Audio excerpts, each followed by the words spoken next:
ఇవాళ నేను గర్వంగా ఈ స్టేజ్ మీద చెప్తా, 31 సంవత్సరాల రియల్ ఎస్టేట్ ఎక్స్పీరియన్స్, 23 సంవత్సరాల వ్యాపారం experience. Don't wait for business, go for business. Business కోసం వెయిట్ చేయకండి, బిజినెస్ కోసం వెళ్ళండి, డెమో ఇవ్వండి, కదలండి. ఒక మహా కవిత్వం రాయాలంటే కొన్ని అక్షరాలు కలిస్తే పదాలు అవుతాయి, కొన్ని పదాలు కలిస్తే కొన్ని వాక్యాలు అవుతాయి, కొన్ని వాక్యాలు కలిస్తే ఒక కావ్యం అవుతుంది.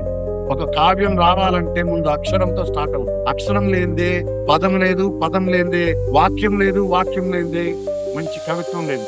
మిమ్మల్ని అందరినీ కోరుకునేది ఒక్కటే, ఒకళ్ళకొకళ్ళు కనెక్ట్ అవ్వండి, ఎంకరేజ్ చేసుకోండి. First sight visit, customer identification, explain చేయండి, డెమో ఇవ్వండి, ఇంటికి వెళ్ళండి, అక్షరం అక్షరం కలపండి, పదాలు అవుతాయి. ఒకరోజు మంచి కవిత్వం అవుతుంది, మీ ఆర్థిక పరిస్థితులన్నీ మారిపోతాయి, అద్భుతమైనటువంటి ఒక కస్టమర్ ఫ్యామిలీ మీకు ఏర్పడుతుంది.